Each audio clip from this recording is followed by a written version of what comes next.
Bonjour à tous, merci donc d'être présents aujourd'hui au webinaire, qui présente, ce qu'on attend dans l'appel à projet co-innovation. Je me présente, moi je m'appelle Amélie Rochat et je suis, chargée de projet recherche et développement au bureau, BEDAPI de la DGER, qui est un bureau qui travaille sur, l'innovation, le développement agricole et les partenariats pour l'innovation. On va vous présenter, un certain nombre de points aujourd'hui. Merci, au vu du nombre de présents, de poser vos questions, dans le chat au fur et à mesure de la présentation. On y répondra en fin de présentation. Dans un premier temps, on vous présentera les données générales, relatives aux appels à projets CASDAR, PNDAR, puis les objectifs spécifiques par rapport à l'appel à projet, co-innovation. Vous auriez 2 témoignages, de projets IP en cours, pour illustrer un petit peu ce qu'on attend. Et enfin, un regard de la recherche sur les enjeux de cet appel à projet. En termes de données générales, donc l'appel à projet co-innovation, enfin les appels à projet CASDAR, PNDAR, ont pour ambition de mobiliser les acteurs du développement agricole et rural pour massifier la transition agroécologique. L'idée, c'est de soutenir des projets qui ont des partenariats qui montrent un continuum entre la recherche et le développement et l'innovation, pour accélérer les transitions et plus particulièrement dans cet appel à projet-là, soutenir des méthodes et démarches collectives innovantes qui permettent une certaine dynamique et action, innovation. L'intérêt de ces appels à projets, c'est qu'ils ont un cahier des charges qui est suffisamment large et qui permettent de répondre à des problématiques d'anticipation qui visent à augmenter la viabilité, la résilience des exploitations face aux contraintes environnementales et aux attentes sociétales. Pour plus de lisibilité, c'est, le plan national de développement agricole et rural, c'est organisé autour de 9 thématiques que je vous représente ici. Donc vous avez 2 thématiques, qui sont autour des enjeux de l'économie et de l'emploi, avec la création de nouvelles chaînes de valeur et le renouvellement des générations ainsi que la qualité du travail de vie au travail, pardon. Vous avez 2 thématiques autour du bouclage de cycle géochimique avec, les gaz à effet de serre, le stockage carbone, la production de protéines végétales et tout ce qui est autonomie, qui tourne autour de l'autonomie azotée. Vous avez ensuite 3 thématiques et moi j'aime bien mettre aussi l'amélioration, du bien-être animal là-dedans, qui répondent plutôt à des problématiques, des enjeux de résilience, des fermes agricoles avec la valorisation de l'agrobiodiversité, tout ce qui est adaptation des systèmes agricoles autour des changements, climatiques et des aléas climatiques, tout ce qui est en lien avec le renforcement et la gestion intégrée de la santé animale et végétale. Et enfin, vous avez une thématique qui est un peu plus transversale, qui fait, référence à tout ce qui est, appui du numérique dans ces transitions. Vous avez peut-être pu le voir, pour la session déjà 2022, il y avait des enveloppes prioritaires qui avaient des enveloppes, réservées qui ont été mises en place. Et il y a une certaine continuité dans ces enveloppes réservées parce qu'en 2023, on a repris, une thématique que vous voyez là, qui est l'adaptation des systèmes agricoles aux aléas et au changement climatique. Donc ça, c'est une thématique qui fait l'objet d'enveloppes réservées. Et vous avez, 2 autres nouvelles thématiques pour 2023 qui sont renouvellement des générations et qualité de vie au travail, ainsi que protéines végétales et autonomie azotée, qui font aussi l'objet d'enveloppes réservées.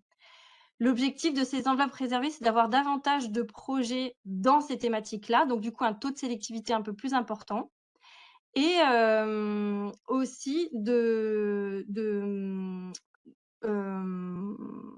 pardon, excusez-moi, d'avoir un taux de sélectivité plus important par rapport aux autres thématiques. Mais par contre, il faut pas, oublier aussi que les jurys ont une certaine, attention à tous les projets qui traitent de thématiques transversales, qui sont pas exclusivement, qui ont pas une problématique qui rentre exclusivement dans une thématique. Pour, les lignes communes des 3 appels à projets sont les suivantes. Donc on cherche à soutenir des projets qui ont une problématique nationale, qui font intervenir plusieurs filières et différents acteurs pour répondre à une problématique de territoire commune, avec une volonté d'accessibilité des résultats faciles pour les agriculteurs, les conseillers ou les enseignants, pour une utilisation ou pour produire de nouvelles connaissances.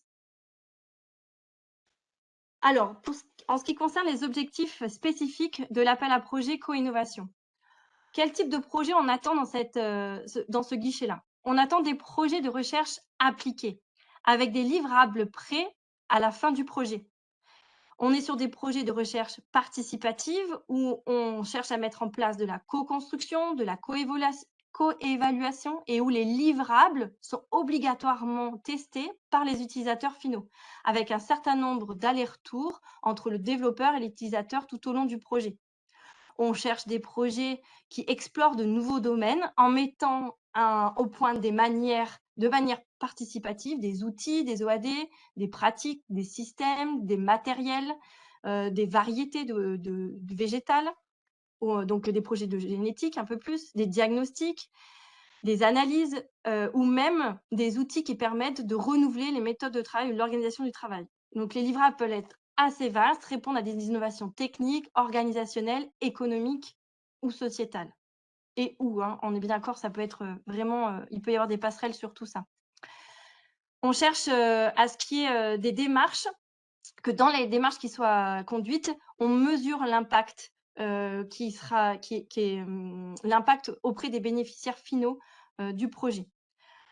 Il y a une attention toute particulière à la diffusion large des résultats et notamment à la possibilité aussi de poursuite du projet, notamment dans un appel à projet de démultiplication. C'est-à-dire que dans cet appel à projet-là, co-innovation, on cherche encore à acquérir des connaissances, à développer des outils et une fois que ce projet-là aboutit, eh ben, il pourra faire l'objet d'un autre projet déposé à l'appel à projet de démultiplication qui aura, lui, pour ambition de déployer cet outil. Mais ça peut être aussi, projeté d'émerger à d'autres guichets, notamment sur des financements régionaux comme des appels à projets GO-PEI. On est, sur des appels à projets, je vous l'ai dit tout à l'heure, à ambition nationale, mais ça peut être aussi quand même, dans cet appel à projet-là, des projets interrégionaux à partir du moment où c'est bien argumenté et justifié, de pourquoi on est obligé de rester à cette échelle interrégionale et pas, nationale. On cherche, des projets qui sont, collectifs, pour élaborer des problématiques, de recherche, des protocoles de recherche, de simulation, tout ça dans un objectif d'augmenter le processus créatif. On cherche à avoir des projets où les partenaires sont diversifiés et sont mobilisés sur l'ensemble des actions du projet. Donc ces partenaires, ça peut être des acteurs du développement, du conseil, des agriculteurs, des collectifs d'agriculteurs, des entreprises de l'amont ou de l'aval, des acteurs de recherche ou d'expérimentation, de formation, etc. Donc on cherche des projets interdisciplinaires, où sont attendus, par exemple, des sciences économiques, humaines, sociales, techniques, de production génétique ou de numérique. Vous avez bien sûr identifié, ça faisait partie un peu des points de difficulté aussi pour les montages de projets. L'année dernière, on l'a bien vu, mais c'est maintenu parce que ça fait partie vraiment de l'enjeu de cet appel à projet. C'est le partenaire obligatoire, au moins un agriculteur ou un groupement d'agriculteurs financé. Donc là, on vous a mis quelques exemples de formes juridiques que pouvaient représenter, ces groupements d'agriculteurs. Ça peut être des coopératives, des CUMA, des syndicats, des associations dans les ZDG, des GDA, des CIVAM, des GAB, des groupements reconnus comme les GI2E ou les fermes 30 000. On peut avoir différentes échelles de travail. Ça peut être, l'échelle de l'individu, de la parcelle, de troupeau, de l'itinéraire technique, des systèmes de production, des fermes, des entreprises, des groupes de fermes ou des groupes d'entreprises ou même à l'échelle d'un paysage, d'un bassin versant ou d'un territoire. Un petit point sur les projets qui peut être relatif à la transformation, c'est possible à partir du moment où on est sur le premier échelon de transformation et à partir du moment aussi où on a le lien toujours avec l'agriculteur, donc des actions qui impliquent les agriculteurs et les transformateurs sur des problématiques communes et pour lesquelles il peut y avoir un impact d'un côté comme de l'autre, notamment sur la qualité de la matière première, les caractéristiques sanitaires, nutritionnelles ou organoleptiques des produits finaux.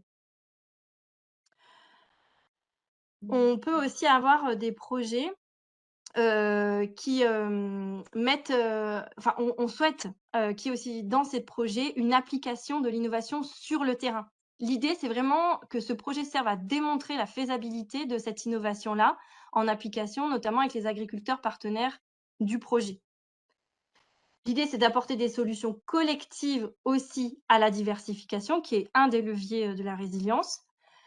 Au développement et à la création de systèmes, de nouveaux systèmes de production, voire de création de nouvelles filières. D'où le périmètre territoire dont on parlait tout à l'heure. je vous présentais tout à l'heure. Et on peut aussi avoir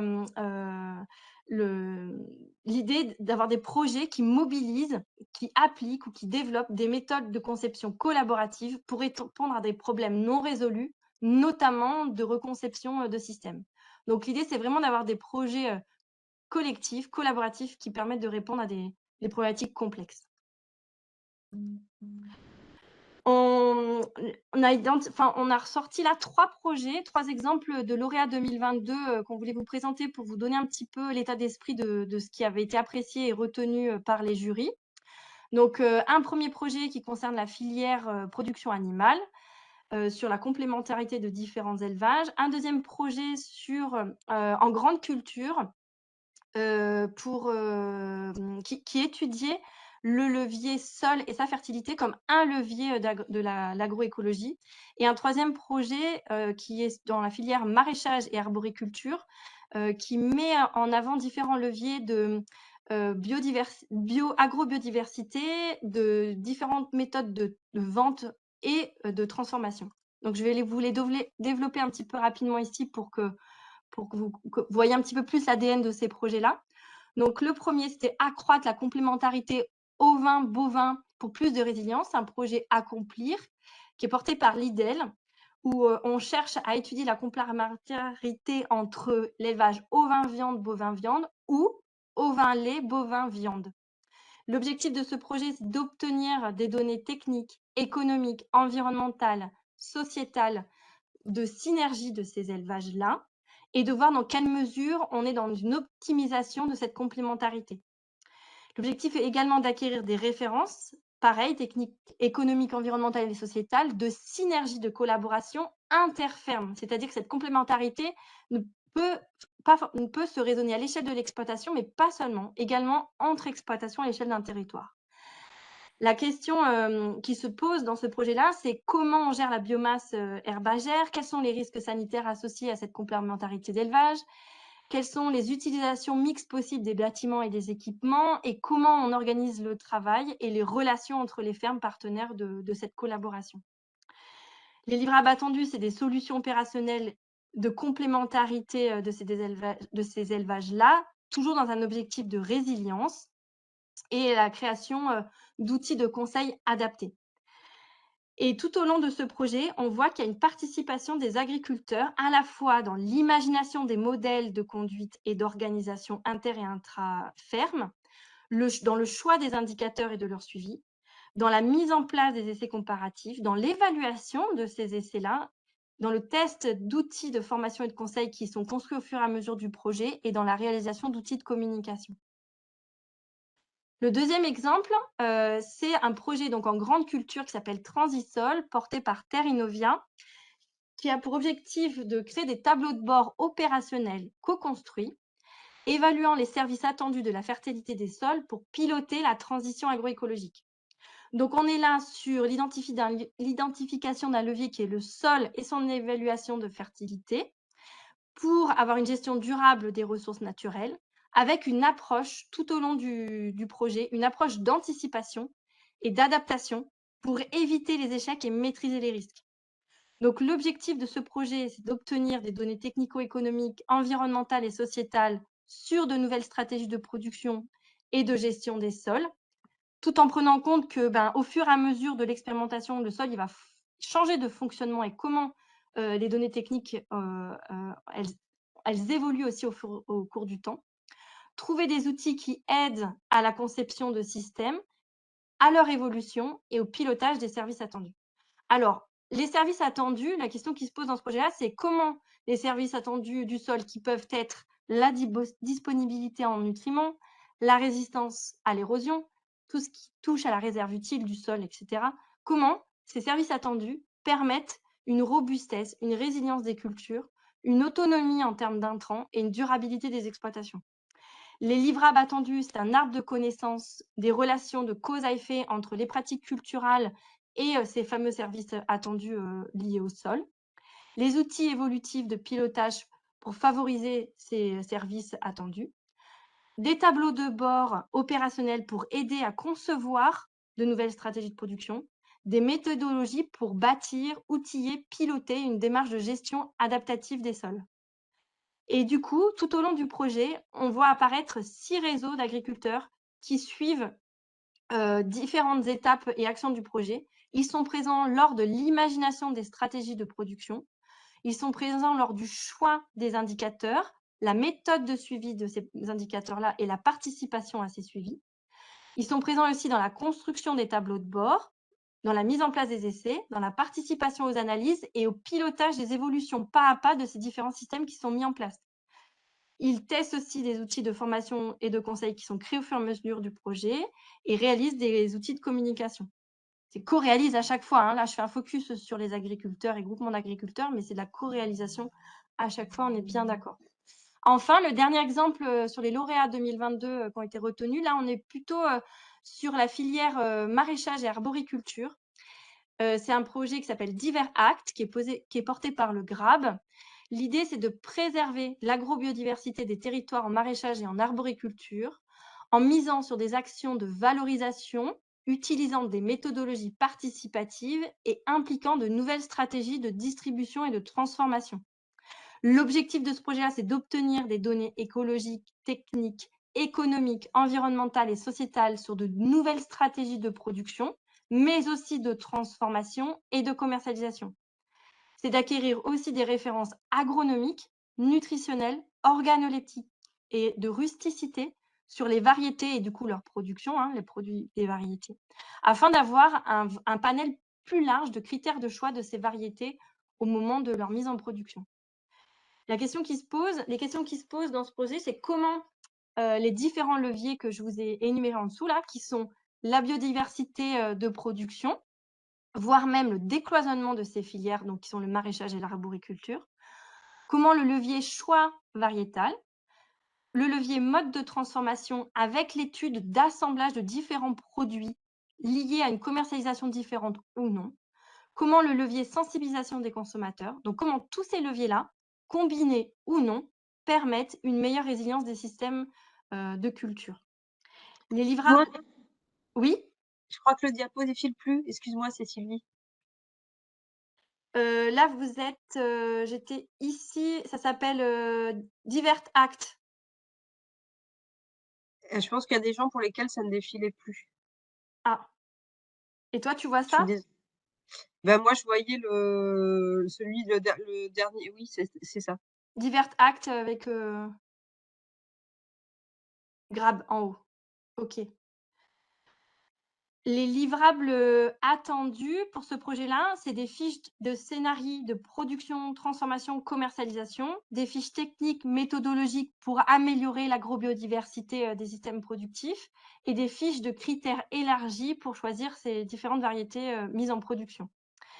Et du coup, tout au long de ce projet, on a aussi la participation des agriculteurs, à la fois dans l'élaboration et la mise en œuvre d'évaluations de l'agrobiodiversité des systèmes de culture, dans la construction d'une méthodologie de création variétale et dans sa mise en œuvre, et dans l'élaboration de protocoles de systèmes de culture et de process de transformation-assemblage entre différents produits, ainsi que dans le test d'outils de formation de conseil et de communication. Donc là, je change de diapositive. Je suis sur on a voulu faire un focus sur ce qu'au niveau du ministère, il a été apprécié dans les projets déposés en 2022 et les points d'amélioration attendus. C'est bon pour toi là? On a la bonne diapo? Impeccable. OK, super.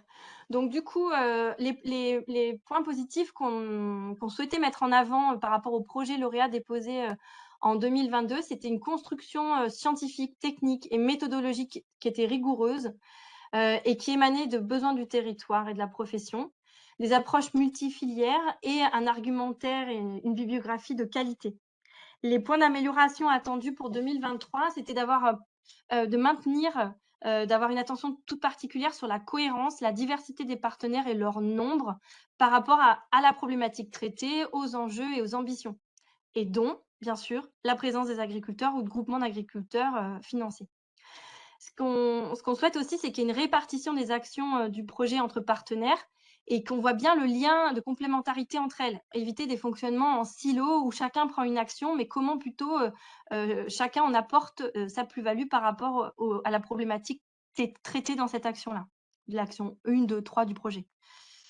Ce qu'on souhaite aussi c'est qu'il y ait une intégration sur l'ensemble des actions des agriculteurs et non pas juste pour tester à la fin ou pour avoir leur avis ou pour participer à un moment précis du projet.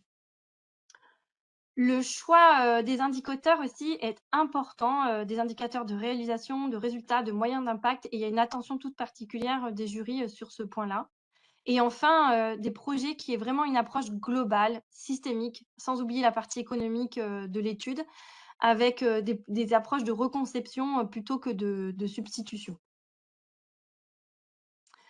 Alors, on va passer à présent sur des témoignages qui montrent la mobilisation des agriculteurs tout au long des projets de recherche participative. C'est 2 témoignages de l'ancien guichet innovation et partenariat qui sont encore en cours. Ils vont vous présenter leur sujet et les objectifs de leur projet, le choix et la diversité des partenaires qu'ils ont fait pour leur projet, le rôle qu'ils ont eu chacun, leur plus-value tout au long du projet, ce qui a été co-construit et la plus-value de cette co-construction dans les livrables, les impacts de ces résultats et la dynamique que ça a apporté dans le travail collectif, voire dans la poursuite des travaux qui commencent à se dessiner dans ces projets-là. Et les points forts et les points de vigilance qu'il faut avoir, enfin qui peuvent conseiller d'avoir dans la conduite de ce genre de projet-là. Donc le premier projet, c'est Brebis Link, dynamiser les territoires en créant du lien autour du pâturage au vin, sur notamment le pâturage additionnel. C'est Camille Ducourtieu qui présentera les résultats. Et on aura un deuxième témoignage, Myco 3C, identifier et limiter les risques de contamination par les mycotoxines dans les céréales produits et stockées lors de la transformation et la vente en circuit court. Donc présentation par Jean-Michel Savoie de l'INRAE. Alors, tout à l'heure, j'ai pas pu voir si Camille était là. Je vais lui redemander d'allumer sa caméra si elle est présente pour pouvoir participer à la présentation. Camille. Bon, je ne la vois pas. Bon, c'est pas grave, on va passer directement à la deuxième, sauf si elle met un petit message que j'ai pas vu. Pas vu dans les participants. Pas vu non plus, hein. Bon, alors si vous voulez bien, on va commencer par le deuxième témoignage, par Jean-Michel Savoie. Je vous redonne peut-être le micro. Voilà. Et je repartage est-ce que vous souhaitez partager votre présentation ou vous voulez que je garde la main? Oui, gardez la main, ce sera plus simple. Je garde la main? Ça évitera Alors. les problèmes techniques.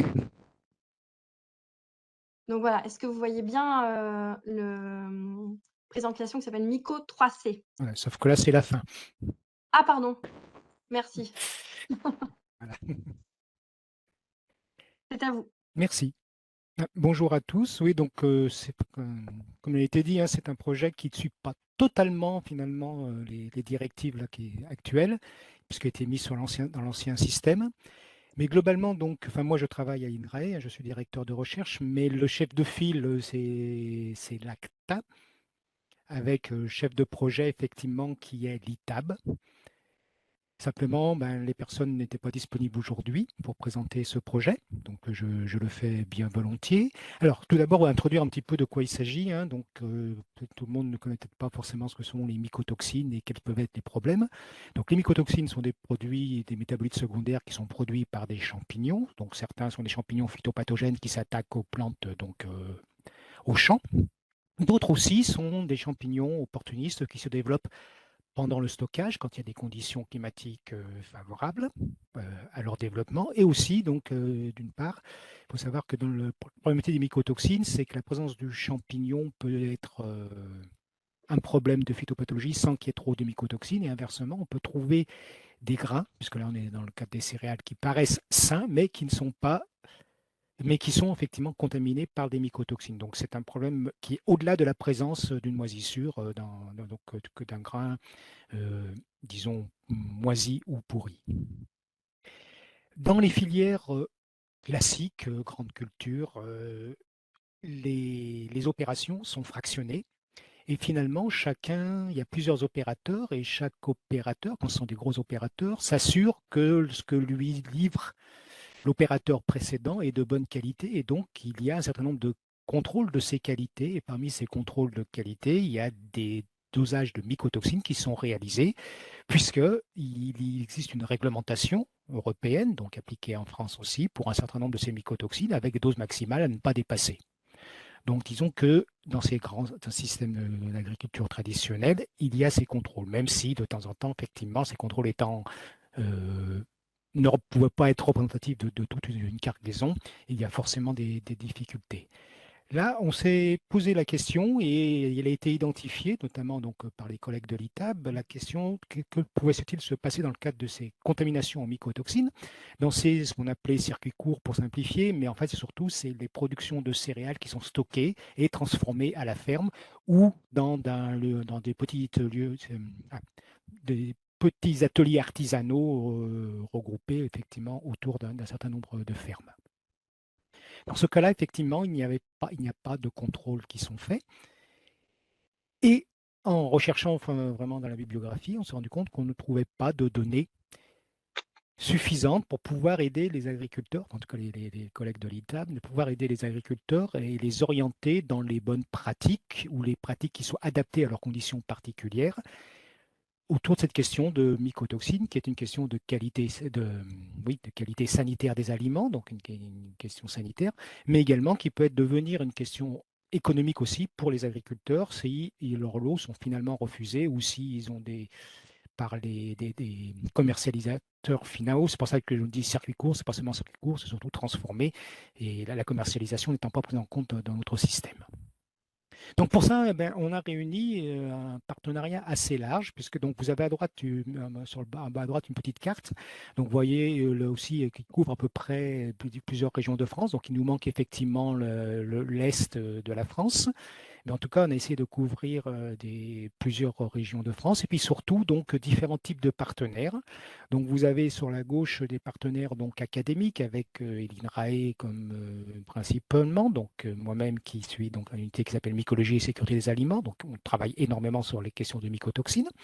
Et puis un autre laboratoire INRAE qui intervient lui sur les questions de transformation et de panification. On a associé aussi des gens qui étaient intéressés aussi à la fois recherche et enseignement, donc les écoles d'ingénieurs ou les IUT, des écoles d'ingénieurs qui Purpan qui s'intéressent aussi beaucoup à la question de l'agriculture biologique au sens large et des productions de céréales avec l'utilisation de variétés anciennes en particulier et la question et les transformations aussi. Et puis donc aussi, comme c'est un sujet qui va tout au long de la filière, on a aussi une école aussi qui est l'ENILIA ENSMIC qui s'intéresse aussi, qui est l'école de meunerie, donc sur la partie transformation. Donc ça, c'était, disons, les compétences, recherche ou enseignement qu'on pouvait avoir d'un côté. Et surtout, ce qui était important, c'était pour nous, faire un état des lieux de ce qui se passait au niveau de ce type de production. Et bien pour ça, on s'est associé. En tout cas, nos collègues de l'ITAB ont contacté un certain nombre de groupements de producteurs. Alors, je vois qu'il n'y en a que 3 sur la diapositive. En fait, il y en a au moins 2 autres qui sont intervenus de façon active. Et dans le projet, en fait, alors, ça touche à peu près une 50aine d'agriculteurs, mais dans ce projet-là, on ne travaille pas directement avec les agriculteurs, mais les animateurs techniques de ces groupements de producteurs. Et surtout aussi, donc c'est un projet assez large puisqu'on s'est intéressé à 3 filières un peu particulières, enfin, une assez générale qui est le blé tendre. Vous avez la petite pastille verte en bas. Et une autre qui est donc le blé poulard, qui sont des variétés anciennes un petit peu particulières. Et également des maïs, mais des maïs pour consommation humaine. Hein. Donc là, on était vraiment dans l'histoire problématique consommation humaine. Et des maïs population aussi, qui sont surtout cultivés donc, dans le sud-ouest. On peut regarder sur la diapositive suivante. Donc voilà, c'est repris ici, hein, c'est ces trois filières et surtout une difficulté qui était, mais c'était l'intérêt et le but du projet, c'est de travailler tout au long de la chaîne de production, donc avec ce qui se passe à la base au champ, mais jusqu'à la transformation. Donc vous avez la transformation en pain, avec la question de la diversité des pratiques et l'évolution de ces pratiques, et également donc de l'aspect, disons, climatique qu'on a regardé, mais sur un projet de 3 ans, ce n'est pas tellement possible d'avoir du recul. On peut surtout aller à la diapositive suivante. Pour expliquer, donc voilà, donc on a construit ce projet donc, autour de 3 actions. Alors, on reviendra après sur mes remarques, mais c'est important aussi. Donc, une première action, effectivement, qui consistait à vouloir faire un état des lieux et acquérir des connaissances sur ces systèmes particuliers sur lesquels, effectivement, ces connaissances manquaient. Et c'est dans ces actions-là qu'il y a une participation importante des animateurs des groupements de producteurs, mais aussi qui faisaient du retour auprès de leurs producteurs, à savoir, donc, on avait un suivi d'un certain nombre de parcelles qui allait jusqu'à la transformation, donc avec le recueil des données à la fois analytiques, puisque les mycotoxines, c'est des choses qu'on trouve après analyse, mais également des données culturelles et itinéraires techniques. Et donc, ces recueils de données sont faits effectivement en collaboration étroite avec participation donc, des agriculteurs ou enfin, des groupements d'agriculteurs. Et puis aussi, surtout, on a réalisé dans le cadre de cette action-là une analyse que j'appelle collaborative, à savoir que l'on était dans une filière un peu particulière et donc par des réunions de travail, on a défini quelles pouvaient être les particularités, les spécificités de ce type de production pour aboutir, alors je ne sais pas si on le voit bien au milieu, mais par en tout cas l'ébauche d'un outil d'aide à la décision de façon à minimiser les risques de mycotoxines. Donc c'est dans cette partie-là où on a eu une forte participation, effectivement, avec des agriculteurs. En parallèle de cette partie-là aussi, on s'est posé une question importante, c'est au-delà des groupes finalement qui étaient associés au projet, puisqu'ils ont été sensibilisés à la question des mycotoxines, mais on voulait savoir aussi quel pouvait être le niveau de connaissance ou la sensibilisation à cette problématique-là pour les agriculteurs qui travaillent dans ce type de circuit.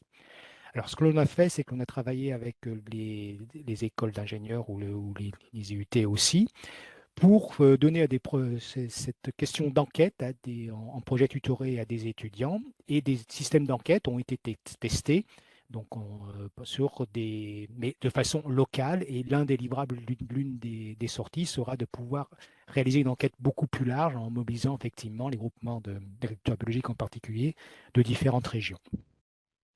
L'action 2, et c'est important parce que l'action 1, on était quand même aussi un peu dépendant des conditions annuelles climatiques. L'action 2, c'était d'avoir aussi une expérimentation, surtout pour les paramètres post-récolte. Donc, qu'est-ce qui se passe après le stockage et pendant la transformation pour pouvoir, de la même façon, acquérir des données qui soient un peu plus fiables, en tout cas plus contrôlées que ce que l'on pouvait avoir dans le cadre de l'action, notamment donc les questions de ce qui se passe en fonction des températures, de l'humidité, de type de mouture ou des types de planification, notamment en pouvant tester plusieurs levains ou des levures commerciales. Donc ça aussi, pour ces éléments-là, effectivement, la participation avec les producteurs ou les techniciens des groupements de production a été effectivement de fixer ces conditions pour être plus proche de ce qui se faisait chez leurs agriculteurs. Et enfin, donc bien sûr, classiquement, mais dans ce type de projet, mais l'action 3 aussi, qui est un élément important, qui est la sensibilisation de ces agriculteurs, donc pour aller vers les changements de pratiques. Donc c'est avec l'idée d'avoir des connaissances finalement, donc en groupant action 1, action 2, d'avoir des connaissances et des données qui soient parlantes pour ces agriculteurs, qui correspondent à leurs conditions, donc qui leur parlent aussi, et pour pouvoir avoir des transmissions aussi, donc avec des transmissions à la fois directes par des animations ou des formations qui ont commencé à être réalisées, mais également des transmissions indirectes avec un certain nombre d'outils, de fiches, d'outils web, etc. Donc ça, c'est ce qu'on a réalisé dans le projet. Maintenant, quelques éléments de réflexion avec les 2 dernières diapos, avec la suivante. Voilà, donc quelques enseignements et vigilances qui correspondent un peu aux questions qui ont été présentées au début. Alors, tout d'abord, je suis remonté à l'origine pour le montage d'un tel projet avec un partenariat multiple. Alors, qui était bénéfique, effectivement, hein, c'est qu'on s'est appuyé effectivement sur un réseau dès le départ pour le montage du projet.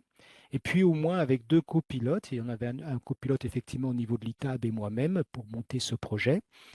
C'était important pour avoir justement les différents aspects, l'aspect recherche et l'aspect plus terrain, plus appliqué.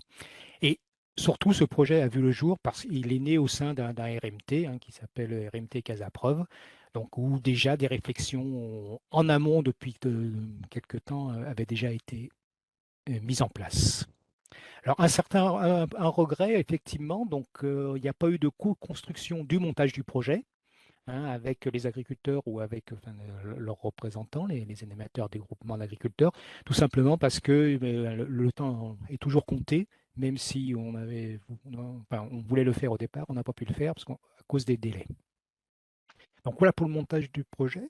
Pour les aspects de pilotage, donc c'est vrai que c'est assez compliqué avec un partenariat avec des partenaires multiples de différentes origines. Donc les très importants, ce qu'on a vu, c'est d'avoir un chef de projet investi. Investi, ça veut dire qu'il puisse dégager suffisamment de temps pour cela. Donc on a eu la chance de l'avoir au moins jusqu'à présent, puisque la personne du coup a quitté l'ITAB. Mais en tout cas, c'est quelque chose d'important. Il faut vraiment que quelqu'un puisse avoir le temps de s'investir dedans.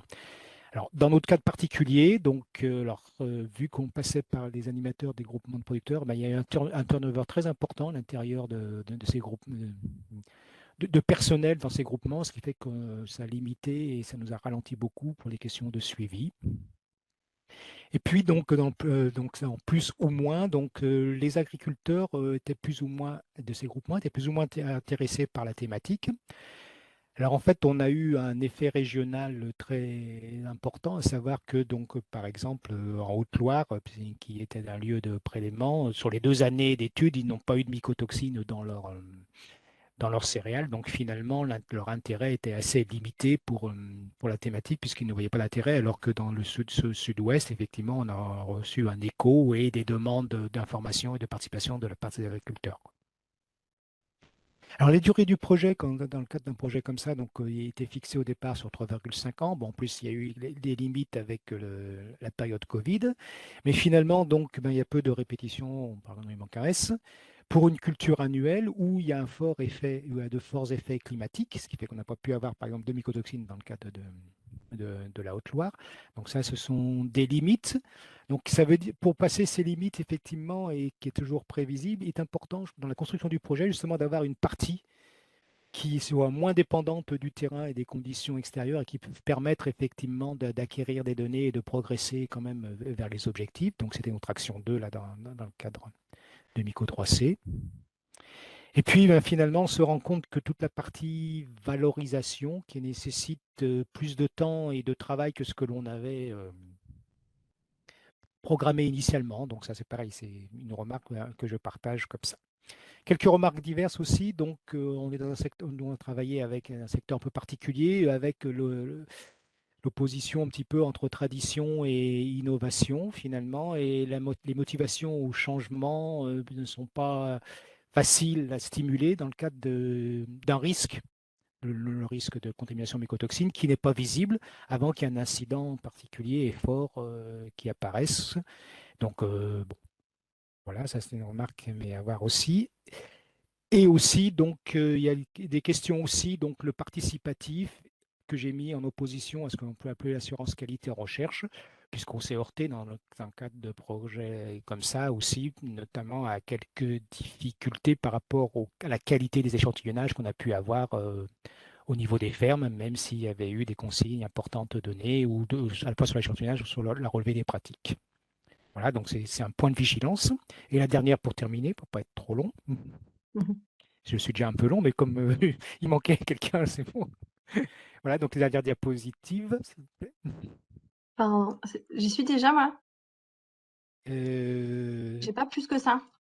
Eh bien, alors, pardon, c'était la diapositive d'avant, alors, hop, elles ont été inversées. Celle-ci? Voilà, celle-ci, oui.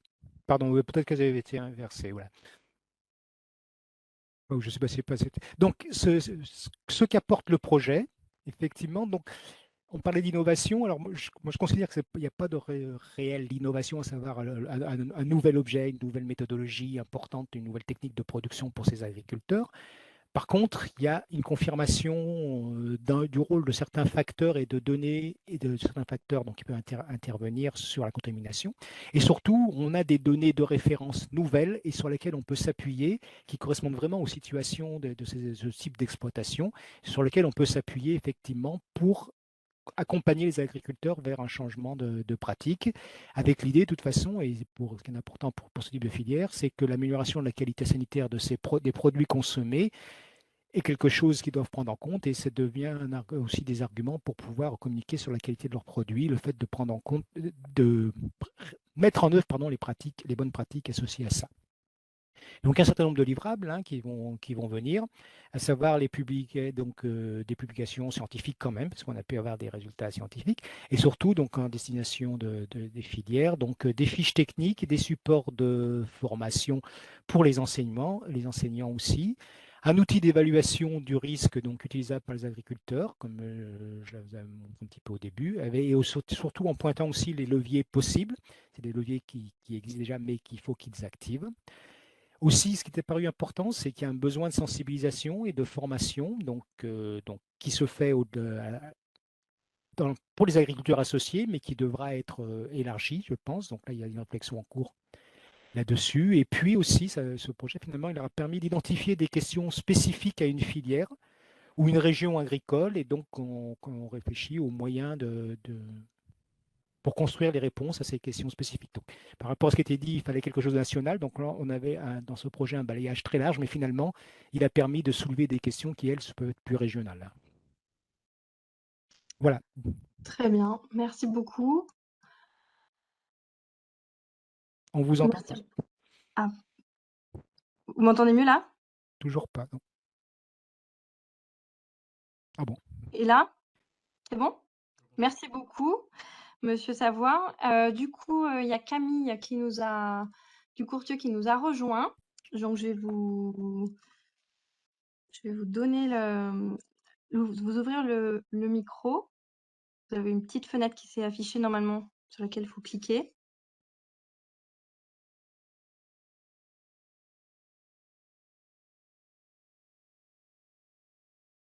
Je sais pas si ça marche pour vous.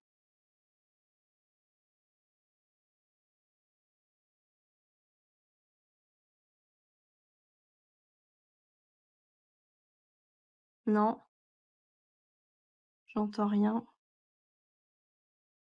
Alors, je vous renvoie une demande.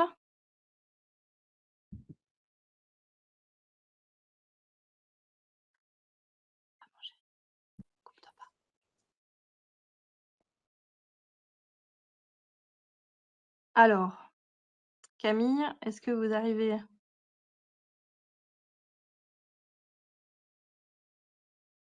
à activer votre micro?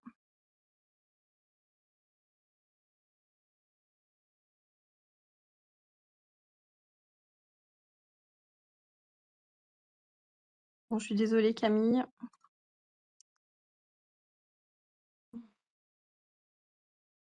Normalement, vous avez une petite boîte de dialogue qui s'affiche. Vous pouvez peut-être vous déconnecter et revenir. Ah, ça y est? Essayez voir. Bon, désolée, on continue. N'hésitez pas à revenir, Camille, et puis je vous redonne la main pour refaire un test tout à l'heure. Donc du coup, on voulait vous apporter à présent un regard de la recherche sur ces enjeux de l'appel à projet co-innovation, qui sont, donc vous l'avez bien compris, des enjeux de système, de reconception de système, des leviers, d'activer des leviers vers les transitions. Un enjeu aussi d'intelligence collective et de mobiliser ces outils d'intelligence collective ainsi que de sciences participatives, dans l'idée de vous montrer l'efficacité du collectif dans la recherche de solutions ambitieuses aux problèmes complexes auxquels font face les agriculteurs par rapport aux différentes contraintes de production. Donc Camille Dumas, qui est la présidente du jury de cet appel à projet, va prendre la parole. Donc je vous redonne les droits. Hop. Normalement, ça marche. Oui, C'est ça bon, marche Camille? là? Parfait. Et du coup, je projette normalement votre diapo, voilà. C'est tout Alors, bon pour moi. je ne sais pas si on peut le faire. De toute façon, moi, j'ai pas beaucoup de voix, mais je ne sais pas si aussi Claude compagnonne. Hein, n'hésite pas si à un moment donné tu veux compléter. Alors voilà, peut-être je peux aller assez rapidement avec mes slides. Et puis, en fait, après, on pourra donner la parole à Claude s'il veut rajouter Voilà. quelques Claude infos. qui est vice-président, du jury, également. Merci. Voilà. Et donc, du coup, je vois pas l'exposé. Tu veux Ah, que je le mette ou... alors, est-ce que là, ça passe mieux? C'est bon là? Oui, là, c'est bon, oui. Parfait. Alors, pour recontextualiser un petit peu aussi, hein, on le sait tous, on est dans effectivement un contexte de transition écologique et aussi donc de développement de ce qu'on appelle la responsabilité sociétale, pour répondre à ces enjeux globaux, ces aspects de pollution, de qualité de l'air, de changement climatique. Et donc, il y a l'approche One Health aussi qui se développe pas mal et qui voilà, va permettre aussi de faire des projets peut-être beaucoup plus intégrés entre santé humaine, santé des plantes, santé des animaux, avec donc l'approche de santé environnementale aussi. Donc, tout ce qui est aussi réduction de traitement phytosanitaire, hein, puisque bon, moi, je travaille aussi au niveau du comité recherche innovation Ecophyto de plus, donc tout ce qui est alternative aux produits phytosanitaires ou vétérinaires hein, aussi, va engendrer aussi beaucoup de réflexions, de projets participatifs. Je vous donnerai quelques exemples d'appels à projets qui ont été proposés récemment, justement au niveau de Ecophyto et qui rejoignent complètement ces aspects de co-innovation, de sciences participatives. Alors, on a des multiples leviers complémentaires et la plupart des chercheurs, en fait, s'accordent sur le fait que c'est un panel d'outils qu'on va mobiliser pour faire face à la complexité et arriver, en fait, à provoquer ces changements. Donc, la prise de conscience écologique, des aspects de santé, donc santé au travail, santé des riverains par rapport à des exploitations, par exemple, pression des consommateurs et des citoyens. La réglementation aussi est un bon appui, un bon outil, puisque finalement, c'est aussi un aboutissement en termes de sciences et société. Et elle provoque souvent beaucoup de controverses. Hein. Donc, on aura l'exemple, j'ai repris un exemple sur les zones de non-traitement. On pourrait également parler de la loi Labbé sur tout ce qui est jardin, espace vert, infrastructure, ou donc quelques exemples du plan national Ecophyto 2. Alors, du coup, je veux bien changer de slide. Oui, merci. Alors, les verrous, on a déjà eu des exemples hein, dans ce qui a été présenté avant. Donc, des verrous techniques, économiques. C'est toujours compliqué, hein, de toute façon, de changer, d'être réflexif. Ça peut être aussi très stimulant, mais bon, c'est vrai que globalement, voilà, quand on a investi, qu'on s'est engagé pendant plusieurs années ou décennies dans un système, voilà, il va y avoir des freins pour cette écologisation de pratiques, ces transitions, avec certaines craintes de perdre des récoltes, des risques par rapport à la santé animale, de maîtrise insuffisante hein, de la complexité de souvent ces nouveaux modèles, on va dire, hein, qu'on propose, que ça soit de co-construction, que ça soit aussi plus d'agroécologie. C'est vrai qu'on a une complexité plus grande en fait de prise en compte de différents facteurs. Donc voilà, ça mobilise effectivement beaucoup plus les compétences, l'expertise, que d'être un exécutant par rapport à un itinéraire technique. Voilà, donc, mais c'est aussi toute la richesse aussi du travail. Et surtout, voilà, on va avoir tous ces bénéfices, tous ces services écosystémiques et ces bénéfices aussi en termes de santé globale, qui sont quand même un bon moteur. Donc, il y a des récentes évolutions des pratiques, excusez-moi, avec des aspects donc théoriques. Donc, on peut avoir hein, des innovations vraiment techniques intéressantes. On verra tout à l'heure par rapport à une meilleure, par exemple, des outils qui permettent de mieux épandre des substances ou aussi l'agriculture de précision qui peut permettre aussi finalement de répondre à certaines questions de sobriété ou pas. Hein, après, ça se discute. Des aspects pratiques sur le terrain. Donc, partir du terrain avec sa complexité ces spécificités, c'est vrai qu'on est complètement dans la durabilité et ça permet de faire des allers-retours entre cette réalité du terrain, donc il faut vraiment aller voir et toucher du doigt, et puis les concepts scientifiques, donc des retours d'expérience, le travail en réseau. Et finalement, quand j'écoutais tout à l'heure la présentation d'un des projets, on est aussi complètement dans ce qu'on fait, nous les enseignants, de pédagogie par projet. C'est-à-dire de faire vraiment aussi participer, enfin même plus que participer, être en action pour les étudiants, parce que ça déclenche réellement, ça va produire un certain nombre de dynamiques qu'on n'a pas dans quelque chose de très descendant. Voilà, je veux bien changer de slide. Donc tous les aspects, oui, ouais, merci.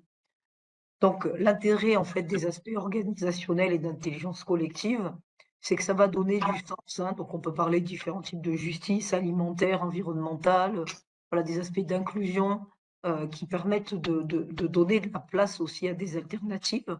Parce que si on a des systèmes, on verra tout à l'heure, j'ai un petit schéma, si on a des systèmes qui sont très, voilà, on va dire, qui mettent un peu le couvercle sur la marmite, évidemment que les alternatives vont pas sortir.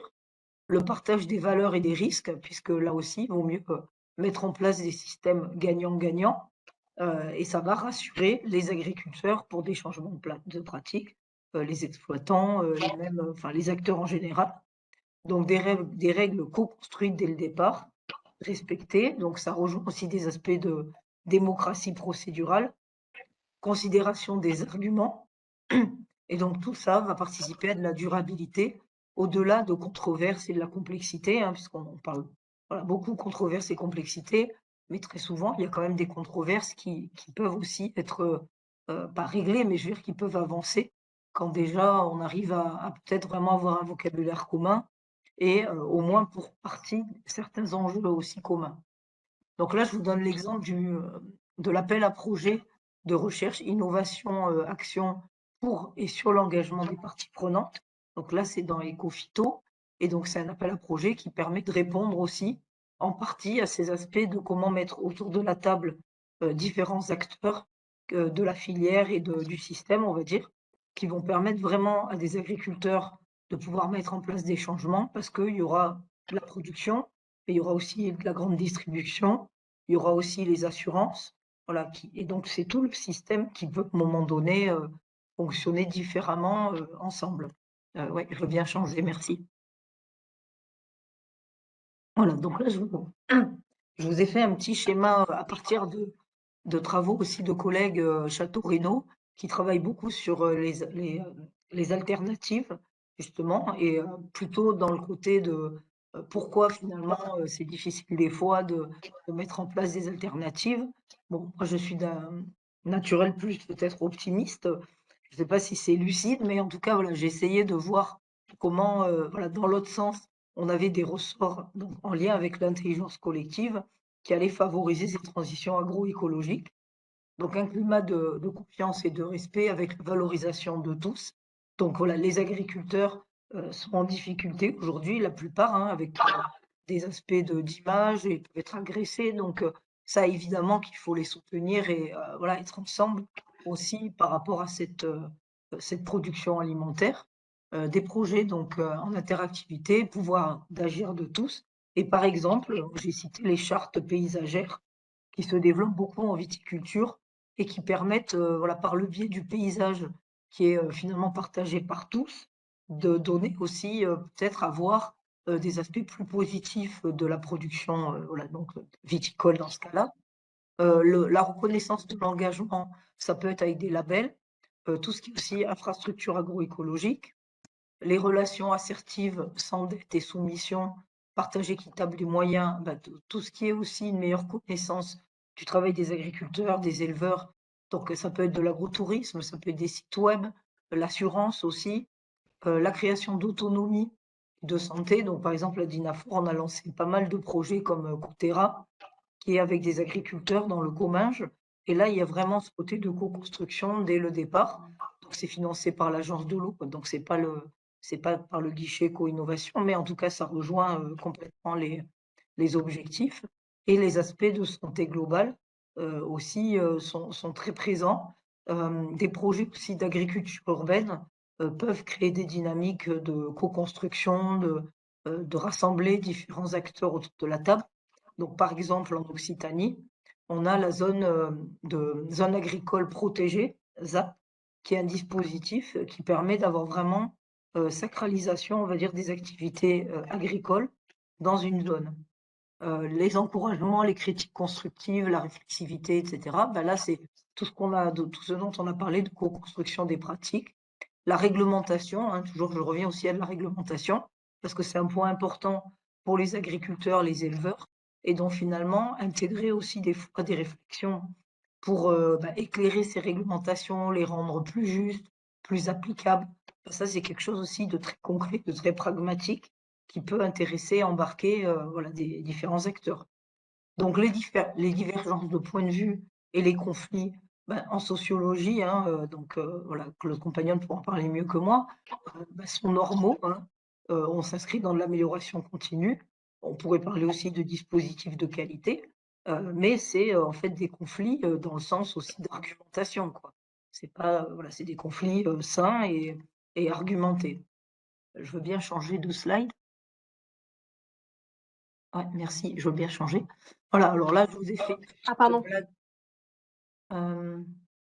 Non, je crois que c'était celui d'avant. Oui, la petite, c'est bon, je l'ai remise normalement. Le Euh, petit diablotin, non? oui, voilà, Non. merci, c'est bon. Voilà, donc effectivement, je vous montrerai très vite, là aussi dans le détail, des projets autour de la qualité des sols ou à l'exemple des zones de non-traitement. Mais finalement, bon, on aime bien toujours remettre des nouveaux vocabulaires, voilà, l'écologisation des pratiques, l'économie circulaire. On sait que, bon, finalement, avant nous, après nous, il y aura des gens qui vont essayer effectivement de faire du collectif et puis d'argumenter, ça a toujours existé. Donc finalement, quand on parle d'intelligence collective, c'est beaucoup aussi la méthode scientifique, hein, c'est-à-dire d'expliciter, de tracer, d'argumenter, de respecter de l'éthique, et surtout dans les détails. Hein. Donc c'est pour ça aussi que dans les projets qui sont financés par co-innovation, l'idée c'est que en fait on comprenne bien quand même dans le détail du début à la fin comment justement les agriculteurs sont impliqués et puis quels sont le type de méthodes qui vont être utilisées. Voilà, et ça permet aussi de monter en généralité à partir de retours d'expérience très contextualisés. Voilà, et donc c'est pour ça qu'on est aussi un petit peu dans ces approches de pédagogie par projet. Voilà, je veux bien la slide suivante. Merci. Voilà, alors après, ce qu'on disait, hein, bien sûr que la complexité liée, par exemple, si on s'intéresse aux organismes du sol, on a différents types de classifications qui peuvent être utilisées, pareil pour les sols, pareil pour, voilà, dès qu'il y a de la complexité, en général, on fait des typologies et on sait très bien que c'est quand même une certaine simplification et que quand on met des choses dans des cases, que ça soit des organismes de la faune du sol ou des humains, bien sûr que voilà, on a beaucoup d'améliorations à faire, mais c'est une première façon, on va dire, pour travailler. Je veux bien changer le slide d'après. Et si vous pouvez appuyer, en fait, ouais, parce que j'ai des choses, encore une fois, oui, appuyer, parce que j'ai des choses qui vont se mettre, oui, juste avant. Voilà, donc on essaye toujours, hein, par exemple en sciences du sol, de faire des liens entre biodiversité, services écosystémiques. On sait que donc il y a beaucoup de complexité, mais finalement, on arrive quand même à développer des outils simples comme des mesures d'humidité des sols ou une application récente aussi qui permet d'avoir de la stabilité des agrégats. Et à partir de ces mesures simples sur le terrain, donc qui sont faites avec des agriculteurs, avec des jardiniers. Là, j'avais aussi pas mal travaillé avec des jardiniers, on a fait des expositions de posters, etc. Ça permet en fait d'embarquer effectivement tout le monde et puis de profiter de toutes ces idées, dynamiques, motivations des acteurs du terrain, d'avoir ce continuum aussi entre formation, recherche et société, les aspects de médiatisation scientifique, donc beaucoup de publications maintenant qu'on retrouve en accès libre sur les archives en ligne, donc sciences participatives, réglementation, voilà, donc tout ça participe à ce collectif. Ouais, je veux bien le slide d'après. Voilà, donc des exemples de très concrets, hein, par exemple la base de données écophytopique permet d'avoir justement tout un tas d'outils qui sont mobilisables par tous les acteurs, que ce soit des enseignants, des agriculteurs, des animateurs dans des chambres d'agriculture, etc. Donc là, par exemple, pour le cuivre, qui actuellement voilà, fait beaucoup débat. Donc là, il y a des fiches pour des alternatives au cuivre qui sont proposées. Et donc voilà, c'est vraiment un outil très, très intéressant, cette plateforme. Je veux bien le slide d'après. Voilà, donc autour des zones de non-traitement, là aussi on voit qu'il y a beaucoup de recherches et de discussions qui peuvent avoir lieu et qui peuvent donner des projets de sciences participatives voilà, et d'intelligence collective. Par exemple, voilà, aujourd'hui, on va dire, on a 20 mètres incompressibles par rapport à des substances préoccupantes, par rapport à certains types de, voilà, 10 mètres pour la viticulture. Mais finalement, on peut très bien avoir aussi des propositions qui viennent des agriculteurs, hein, donc c'est ce qu'ils sont en train de faire en viticulture, de voir quand même si on ne peut pas, dans ces zones normalement où on ne devrait pas traiter, eh ben, mettre des cultivars plus résistants et donc justement on n'aura pas besoin de traiter, faire progresser aussi les connaissances par rapport à des modèles de transfert de substances dans l'atmosphère, etc. Mais en tout cas, c'est clair que là, tous les acteurs sont concernés, que ce soit les citoyens qui habitent proches d'exploitation, les agriculteurs, les juristes, les voilà, modélisateurs des transferts voilà, de biogéochimiques, etc. Et c'est intéressant d'être effectivement tous autour de la table. Je veux bien le slide d'après. Voilà, j'ai presque fini. Voilà, donc bien, voilà, depuis pas mal d'années, hein, il y a ces, on va dire, des recherches hein, de différents, plutôt dans le champ de la sociologie, autour aussi comment on peut conceptualiser ces changements. Donc voilà, ce que j'avais lu encore récemment, c'est souvent, hein, il y a un déclencheur. Voilà, quand tout va bien globalement, enfin, donc on a l'impression que tout va bien et que, voilà, que l'agriculteur gagne globalement gagne bien sa vie, qu'il n'y a pas des problèmes de santé, qu'il y a pas, etc. Il n'y a pas vraiment, en général, les gens vont pas avoir envie de faire des changements. C'est à un moment donné, voilà, il y a un événement déclencheur. Donc ça peut être l'actualité avec le changement climatique, ça peut être des problèmes de santé, voilà, par l'agriculteur ou les voisins, voilà, par rapport à des substances chimiques, etc. Et donc c'est là que les acteurs vont être beaucoup plus réceptifs pour justement partir vers avoir envie de changer leurs pratiques, de mettre de la mise en œuvre de pratiques différentes, donc en se formant, en travaillant en réseau, etc. Et ensuite, voilà, on va avoir de nouveau une nouvelle consolidation et une nouvelle pratique qui pourra être plus ou moins ancrée, on va dire. C'est ce qu'on appelle la dépendance au sentier, hein, puisque voilà, on va de nouveau se dire, ça y est, j'ai réussi à atteindre un équilibre, tout va bien, j'investis. Et peut-être qu'à un moment donné, il faudra changer de nouveau. Donc les déverrouillages, effectivement, c'est souvent un élément déclencheur qui permet de les faire. Je veux bien le slide d'après. C'est l'avant-dernier, je pense.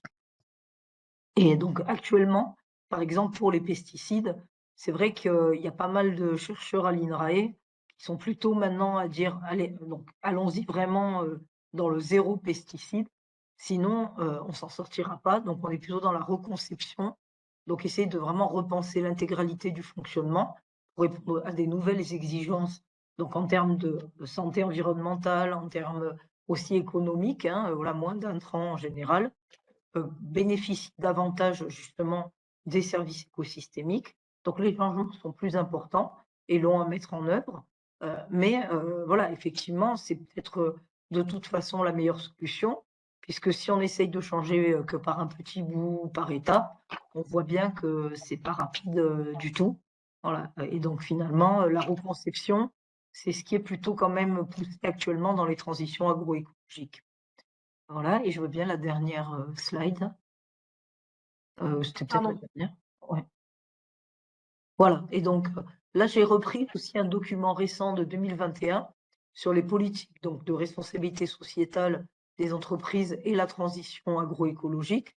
Donc c'est un rapport CGAER donc de 2021 sur l'impact du déploiement des démarches RSE sur la transition agroécologique et les leviers pouvant promouvoir ces démarches. Donc c'est un rapport d'à peu près une centaine de pages que vous pouvez récupérer facilement. Donc, voilà, il y a 5 recommandations. En particulier, c'est l'encadrement des labels, l'objectivation des coûts de transition, l'acceptation de l'inflation par rapport à la mise en place de bons alimentaires, des stratégies numériques et harmonisation européenne, des certifications et scoring. Voilà, donc je vais m'arrêter là et on peut donner peut-être la parole à Claude et après voir s'il y a des discussions. Amélie, du coup. Oui, donc Claude, si tu veux compléter. Oui, mais ça va être très bref parce que donc, Camille a structuré un discours assez complet, puis d'un point de vue d'agronome. Alors, le point de vue sociologue, il est forcément. Moi, je mettrais l'accent sur le dispositif co-innovation, c'est bien attentif sur le co et innovation, c'est-à-dire sur la construction commune, collective qui peut être faite.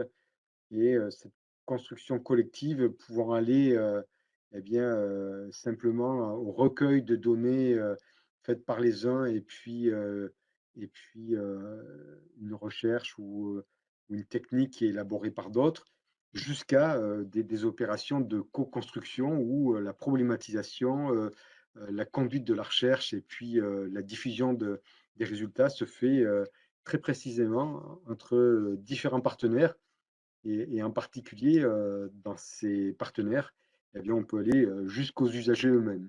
Et donc, c'est pour dire que cette place des usagers, en l'occurrence des agriculteurs ou de leurs représentants, elle a nécessité d'être pensée dans ces appels à projets d'une manière ou d'une autre, en tout cas, justifier la place qu'on leur octroie.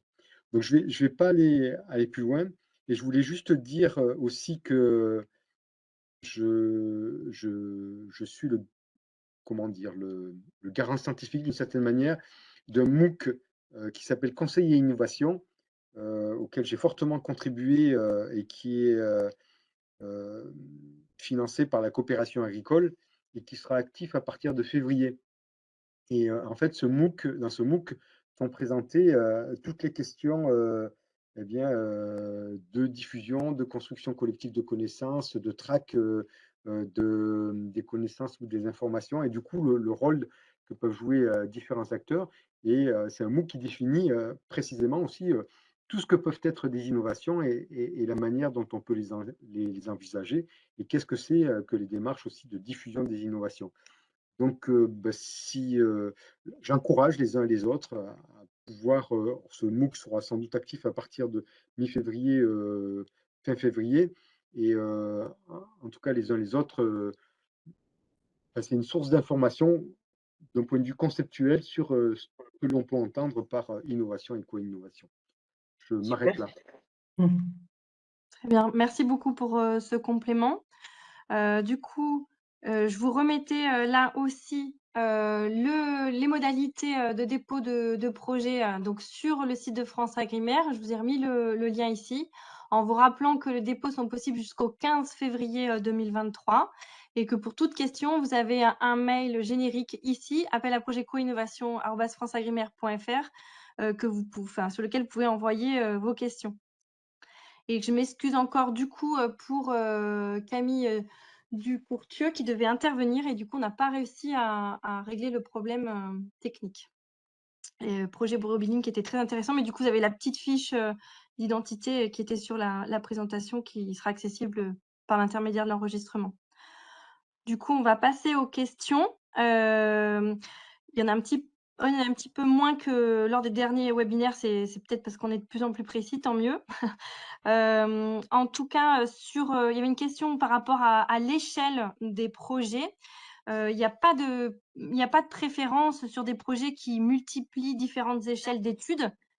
Par contre, on est bien sur des projets à dimension interrégionale. Mais après, ça peut être interrégional à la dimension du travail de l'exploitant.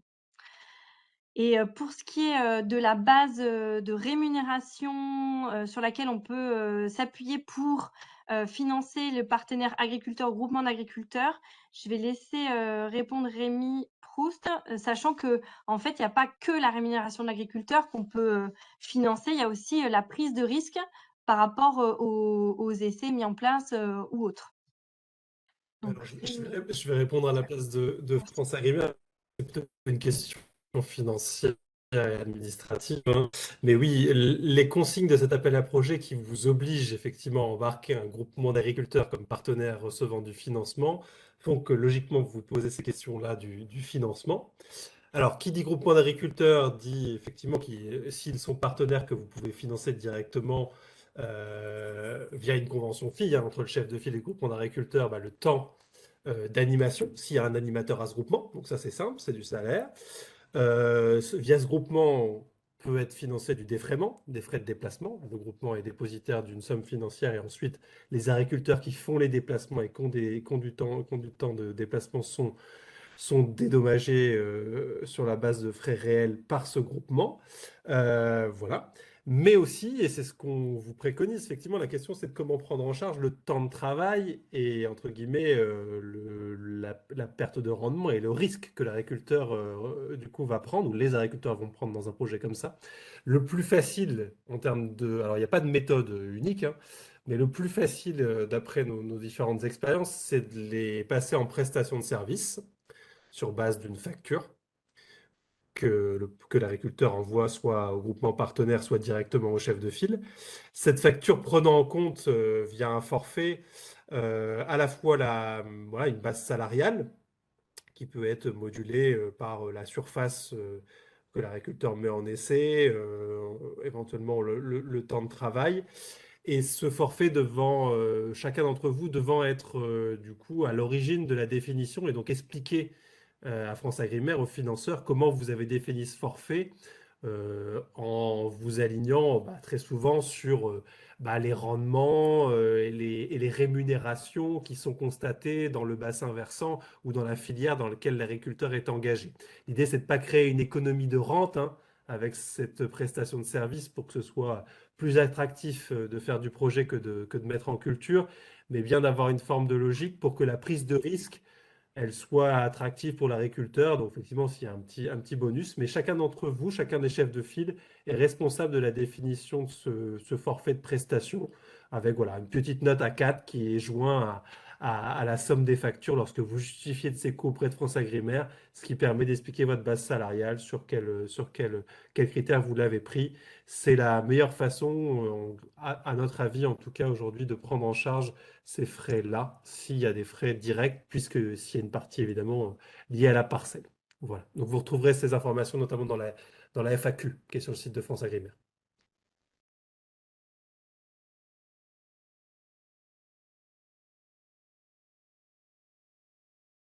Ok, merci beaucoup. Eh bien, écoutez, il n'y a pas de nouvelles questions. Du coup, je vous remercie pour votre participation. Il y avait une question Pardon. dans un autre endroit là, du coup, de QR que je vois sur comment mettre en relation. Je veux dire, des outils de mise en relation. Je ne sais pas si. En tout cas, ce qu'il faudra, effectivement, c'est une très bonne question et je pense qu'il existe des outils. Mais en tout cas, voilà, rappeler à tout le monde que chacune des têtes de réseau, que ce soit côté ACTA, côté Chambre d'agriculture France, côté des ONVAR qui ont une animation inter-ONVAR, côté de l'enseignement agricole qui a des animateurs de réseau, chacun aujourd'hui a des points focaux hein, au niveau nationaux pour mettre en relation. Donc n'hésitez pas si vous recherchez un type de partenaire du système acquis français, donc au niveau au niveau de l'enseignement agricole, au niveau de la recherche appliquée ou de la recherche, à aller contacter ces têtes de réseau en priorité, qui ensuite vous redispatcheront vers l'établissement donné, l'organisme, la station qui va bien selon vos thématiques.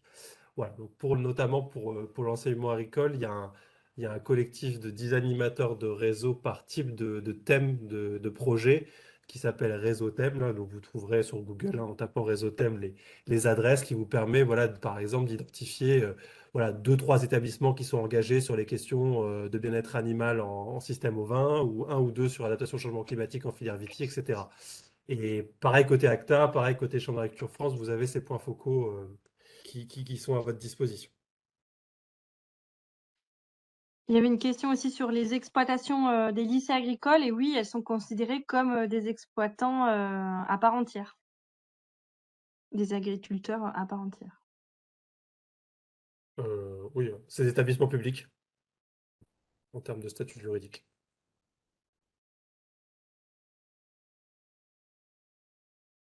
Je vois pas d'autres questions. C'est tout bon. J'ai pas zappé, c'est bon. Bon, écoutez, merci beaucoup pour votre participation. Merci beaucoup aux témoignages et aux apports scientifiques. Bon courage pour cette dernière ligne droite de rédaction de vos projets qu'on aura plaisir à étudier lors des commissions de jury. Et n'hésitez pas pour vos derniers questionnements à envoyer vos problématiques sur l'adresse générique qui s'est affichée tout à l'heure sur la présentation. Bonne fin de journée à tous. Au revoir.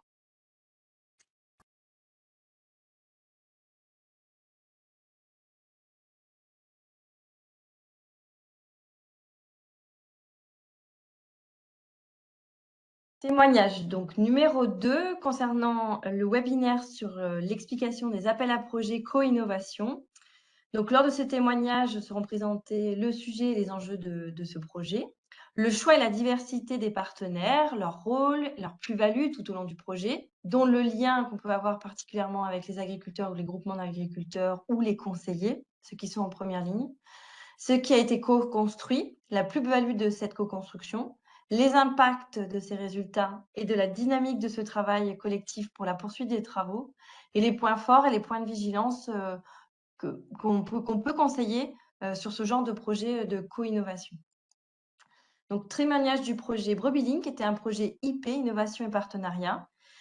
Le sujet était de dynamiser les territoires en créant du lien autour du pâturage au vin, notamment sur la question du pâturage additionnel. Un projet porté par la Chambre d'agriculture de Dordogne.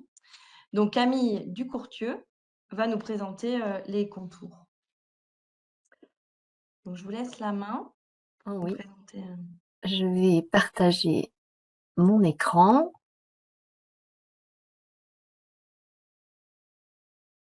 Voilà. C'est bon pour vous? Oui, Oui, c'est tout bon. c'est tout bon.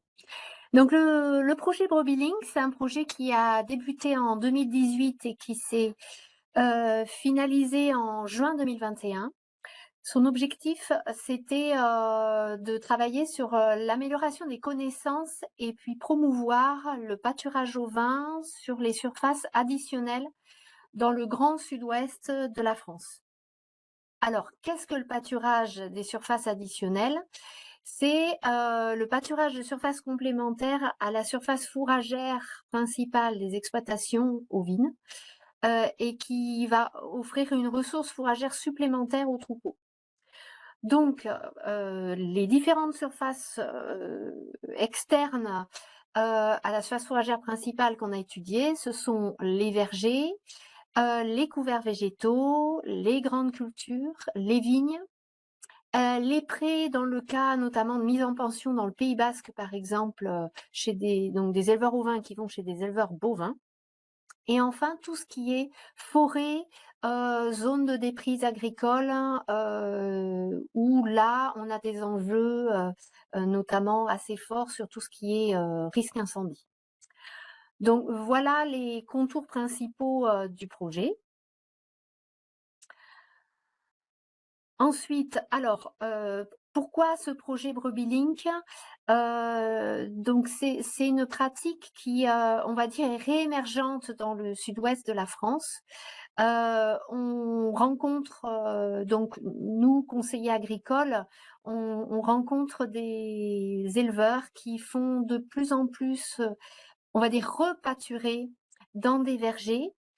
Que ce soit des vergers haute tige ou des vergers palissés, dans des zones forestières aussi, avec la création d'associations foncières pastorales libres.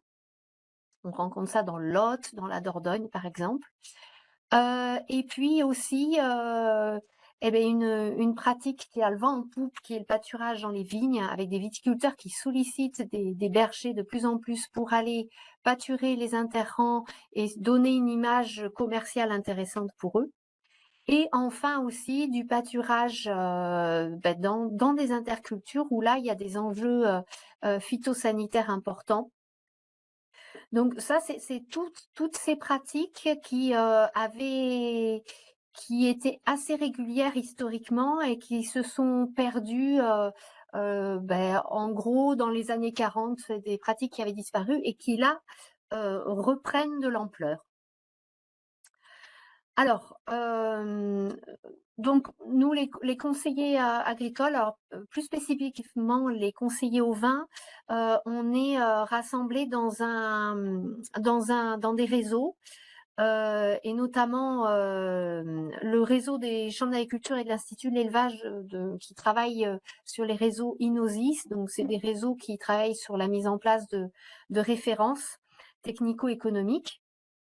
Et donc, dans le cadre de ces réseaux, on a discuté sur, tiens, on rencontre cette pratique-là, ça nous intéresse. Il y a plein de questions par rapport à cette pratique et où on n'a pas de réponse et ça serait chouette de travailler là-dessus. Et nous, parallèlement, on sentait derrière que c'était une pratique qui, malgré on va dire, sa mauvaise image de archaïque, pouvait représenter un enjeu pour le futur important en termes d'agroécologie. Et donc, on avait l'envie de convaincre de l'intérêt de cette pratique, notamment en zone de plaine, parce que le pâturage au vin, hors exploitation, on va tout de suite l'imaginer dans les estives, voilà. Donc, il y a aussi cette pratique de pastoralisme, on va dire, en zone de plaine, et on veut montrer son intérêt dans le sud-ouest. Mais pour cela, il fallait lever des freins techniques, économiques, sociaux, qui sont liés à cette pratique, comme je disais, où on voit de l'archaïsme, on se dit, tiens, les brebis, ça va faire des dégâts, et puis de toute façon, c'est des modèles qui sont pas stables économiquement et vivables, etc. Donc, voilà ce qui nous a poussé à monter le projet. On a monté le projet selon 3 actions. Une première action, c'était recenser et analyser les pratiques actuelles. Donc, on a fait une 50aine d'enquêtes auprès à la fois des éleveurs ovins qui faisaient la pratique, du côté aussi des agriculteurs qui recevaient ces éleveurs chez eux, donc les cultivateurs, arboriculteurs, céréaliers, trufficulteurs, etc. Et aussi auprès de collectivités qui avait mis en place des démarches d'encadrement et de développement du pastoralisme. On a eu une deuxième action, c'était de tester ces pratiques afin de favoriser leur appropriation, c'est-à-dire on a mis en place des essais dans les vignes, dans les vergers et céréales au sein de lycées agricoles. Et l'idée, c'était de montrer que c'était faisable, mais qu'en effet, il pouvait y avoir des freins, comment on pouvait lever ces freins techniques, etc.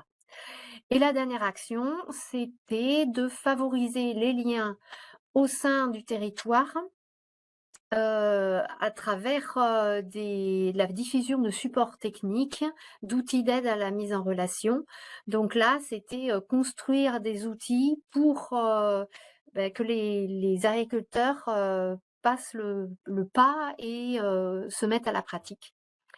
Alors, il y avait ça, donc des outils techniques et puis des outils de se dire, comment on va faire pour qu'il y ait du lien entre les uns et les autres, parce qu'on a eu une spécialisation sur les territoires et donc une segmentation des filières. Comment on fait pour redonner du mélange, on va dire, des liens entre ces filières? Donc, trouver des outils pour les aider. Alors, dans le partenariat qui a été impliqué dans ce projet, c'est des partenaires qui ont été impliqués sur toutes les actions au final du projet et qui ont participé à la création. Ils ont tous, à des degrés différents évidemment, mais ils ont tous participé à la création des livrables. Que ce soit en travaillant sur une vidéo, en participant à une vidéo, mais aussi à la rédaction de dossiers techniques. Ils ont tous donné leur avis ou ils ont rédigé ou filmé. Alors, voilà, les partenaires donc qui ont réalisé ces 3 actions. Donc, on avait des champs d'agriculture, qui ont, eux, l'expertise contact terrain, on va dire, et problématiques techniques. L'Institut de l'élevage, qui là avait plus, on va dire, une expertise territoire et animation de projets, encadrement des différentes actions. On avait les listes agricoles pour tester la pratique et puis aider à la diffuser auprès des élèves, et puis participer à la diffusion des connaissances lors de journées techniques.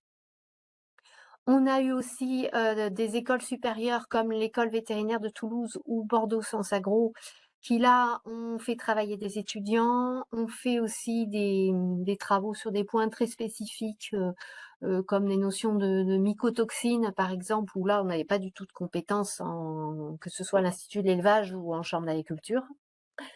On avait aussi donc le CIRPO qui est le centre, un centre interrégional qui travaille sur tout ce qui est diffusion technique en ovins. Et eux qui ont une expertise sur tout ce qui est suivi expérimentaux. Donc là, tout ce qui est protocoles expérimentaux sur les lycées, c'est eux qui avaient l'expertise et les suivis. Avec comme aide aussi la structure SICA-Créo, qui est un site expérimental en Dordogne sur les ovins. Donc voilà, il y avait tous ces partenaires qui ont travaillé ensemble et on avait aussi le soutien de l'UMT Pasto sur tout ce qui était pastoralisme et qui nous a apporté aussi de l'expertise.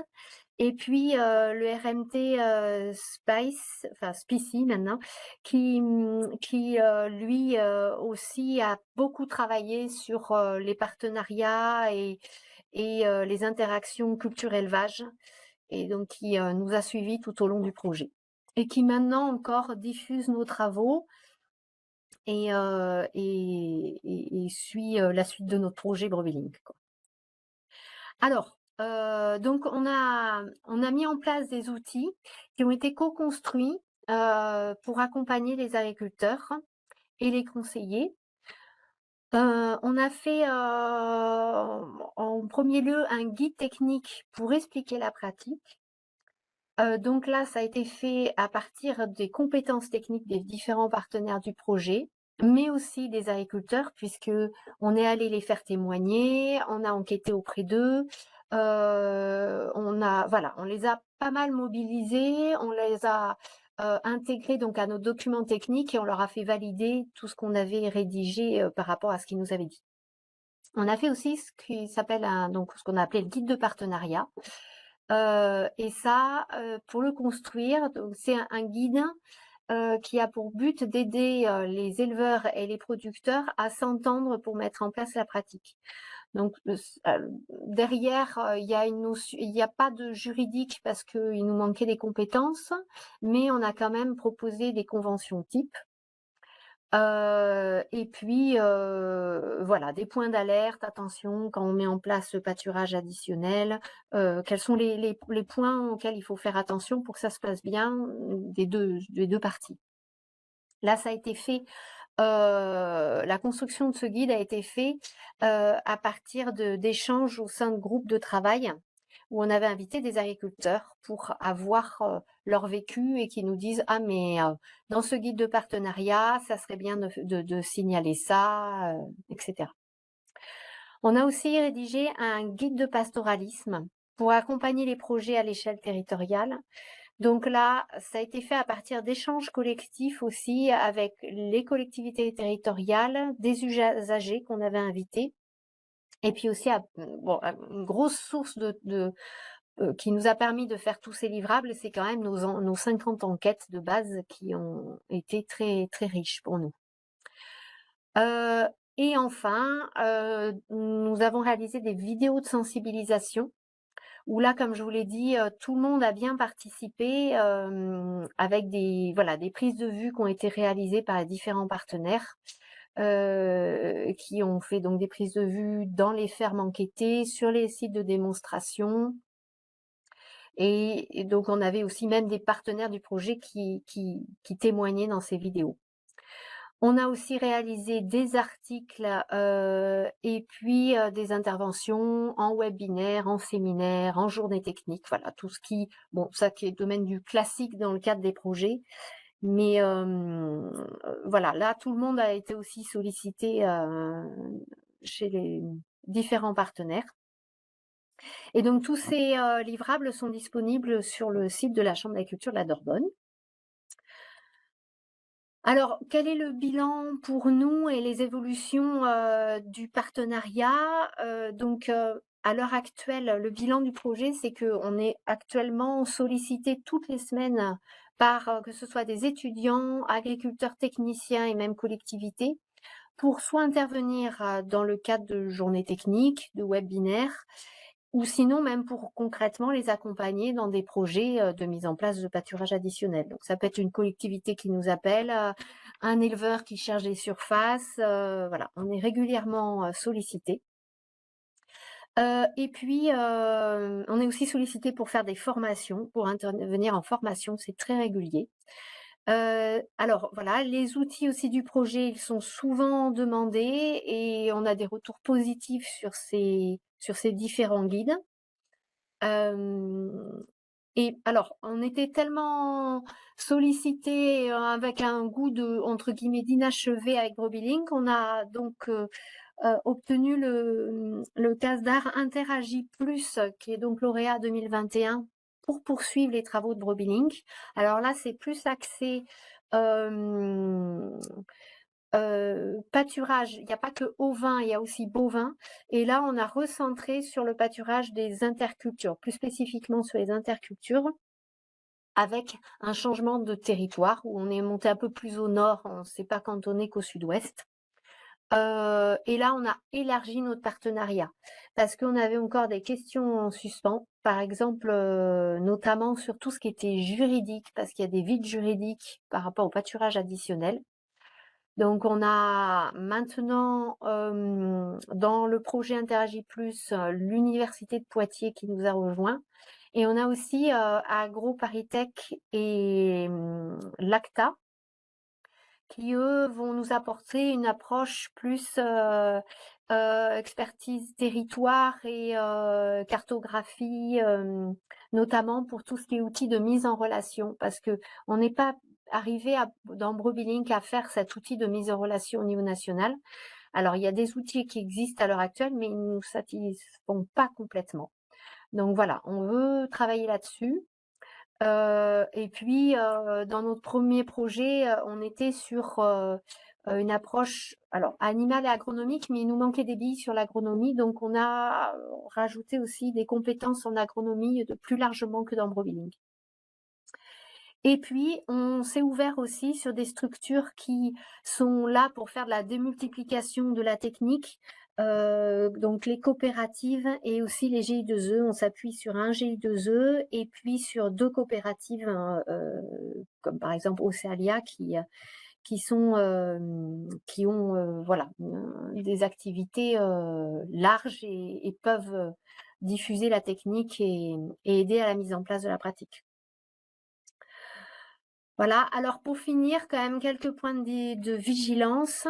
Dans ce type de projet, quand même, c'est toujours la même problématique. On a des difficultés quand même à mobiliser les agriculteurs qui sont déjà débordés et beaucoup sollicités.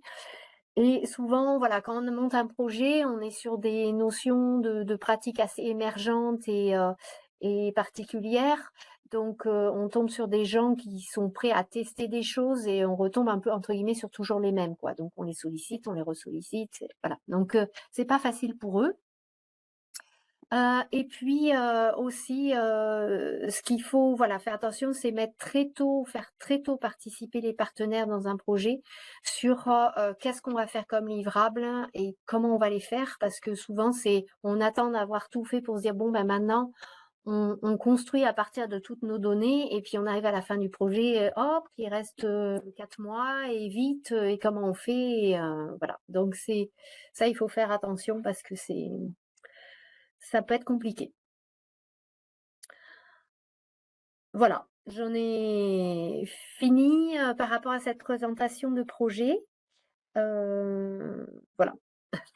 Eh ben, merci beaucoup, madame Ducourtieu pour ce, témoignage complémentaire pour le webinaire, pour illustrer un petit peu, ce qu'on cherche à, soutenir comme projet qui mettent vraiment, l'avant sur la co-innovation et le partage, le partage du projet par plusieurs partenaires, l'ajout des compétences et des valeurs ajoutées de chacun. Merci beaucoup. Merci.